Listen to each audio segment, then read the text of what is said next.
Hello दोस्तों, कैसे हो आप सभी। स्वागत है आपका अपने यूट्यूब चैनल पर। तो जैसे कि आपको पता होगा कि जो नया एक सीरीज चल रही है जो कि नवीन सर करवा रहे हैं, जिसमें अभी पॉलिटी करवा रहे हैं, तो उसका हम रिवीजन कर रहे हैं। तो आज ये उनके क्लास नंबर 53 है, जिसमें उन्होंने लोक सेवा, राजभाषा और लोकपाल के बारे में करवाया था।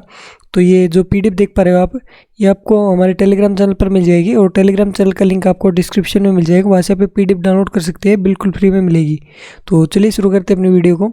तो लोक सेवाएं ये 3 प्रकार की होती है, जिसमें पहली आती है अखिल भारतीय सेवाएं, केंद्रीय सेवाएं और राज्य सेवाएं। जो अखिल भारतीय सेवा आती है उसमें आती है आईएएस भारतीय प्रशासनिक सेवा, आईपीएस भारतीय पुलिस सेवा, आईएफएस भारतीय वन सेवा जो कि 1966 में बनी थी। इसके जो ट्रेनिंग सेंटर है वो एसबीबी पीएनपी हैदराबाद में है, और जो आईपीएस का है वो देहरादून में है, और जो आईएएस का है लबासना, वो मसूरी में है। उसके बाद आता है दूसरा केंद्रीय सेवा। इसमें आती है भारतीय विदेश सेवा आईएफएस, भारतीय रेल सेवा आईआरएस, भारतीय डाक सेवा। इसमें 4 प्रकार की पोस्टें होती है, एक ग्रुप ए, ग्रुप बी जो कि गजेटेड पोस्ट होती है, उसके बाद group C, group D. Group C में जो क्लर्क आते हैं और ग्रुप डी में वर्कर आते हैं। तीसरा आता है राज्य सेवाएं, जिसमें आती है राज्य सिविल सेवाएं और राज्य पुलिस सेवाएं। संघ लोक सेवा आयोग ये इसमें भाग नंबर 14 में बताया गया है, जो कि आर्टिकल 315 से 323 तक है। इसकी संरचना में इसमें एक अध्यक्ष होते हैं और कुछ अन्य सदस्य होते हैं जो राष्ट्रपति द्वारा निर्धारित होते हैं। इसकी योग्यता 10 वर्ष का अनुभव होना चाहिए, या तो भारत सरकार के साथ या राज्य सरकार के साथ। उसके बाद इनका कार्यकाल 6 वर्ष का या 65 वर्ष का होता है। त्यागपत्र ये राष्ट्रपति को देते हैं, और जो इनका कार्य होता है वो अखिल भारतीय सेवाओं का आयोजन, संयुक्त परीक्षा का भी आयोजन करवाना इनका कार्य होता है। और ये केंद्र शासित प्रदेशों के लिए जो अखिल भारतीय सेवाएं हैं उनका आयोजन करवाते हैं।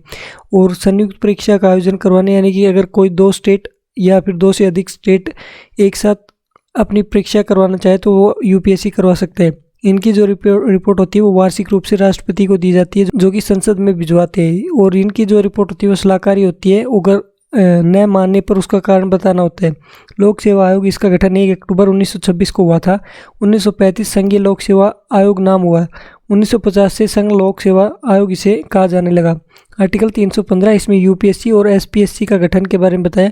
आर्टिकल 316 यूपीएससी एसपीएससी के सदस्यों की नियुक्ति के और पदावधि के बारे में बताया। यूपीएससी जिसकी पदावधि होती है 6 से 65 वर्ष, और एसपीएससी इसकी 6 या 62 वर्ष। जो यूपीएससी है उसके जो अध्यक्ष होते हैं उसके नियुक्ति करता है राष्ट्रपति, और एसपीएससी के राज्यपाल करते हैं। आर्टिकल 317 इसमें पद से हटाना, निलंबन करना उसके बारे में बताया। इसमें अगर असमर्थ हो, दिवालिया हो या दुर्व्यवहार हो तो उसी पद से हटाया जा सकता है। आर्टिकल 318 इसमें सेवा और शर्तों के बारे में बताया। आर्टिकल 320 इसमें यूपीएससी और एसपीएससी के कार्यों के बारे में बताया। आर्टिकल 323 यूपीएससी और एसपीएससी की रिपोर्ट के बारे में बताया।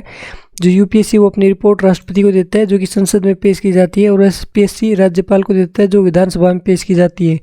यूपीएससी के पहले अध्यक्ष रास बारकर थे 1926 से 1932 तक। यूपीएससी के दूसरे अध्यक्ष डेविड पैटरी थे। यूपीएससी के पहले भारतीय अध्यक्ष एच.के. कृपलानी थे, जो कि 1947 से 1949 तक रहे थे। वर्तमान में अध्यक्षा वो प्रीति सूदन है, और जो यूपीएससी की पहली महिला अध्यक्ष थी वो रोज मिलियन बैथ्यू थी। योगेंद्र कुमार अल्क समिति 2000 ये यूपीएससी के सुधार के लिए बनाई गई थी। उसके बाद आता है राजभाषा का टॉपिक।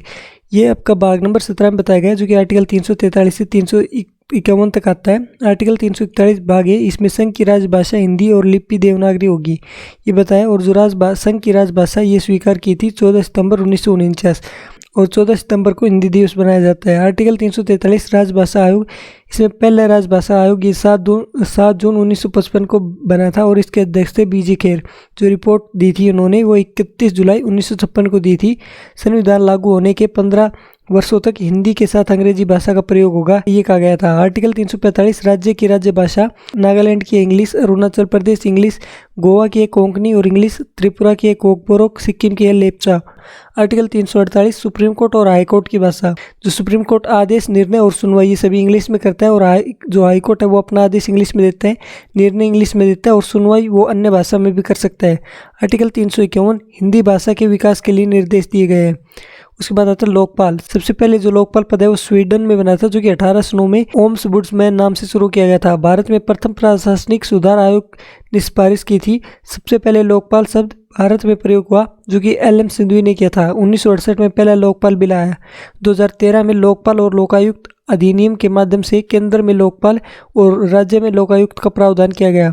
नियुक्ति लोकपाल की राष्ट्रपति द्वारा होती है और लोकायुक्त की राज्यपाल द्वारा होती है।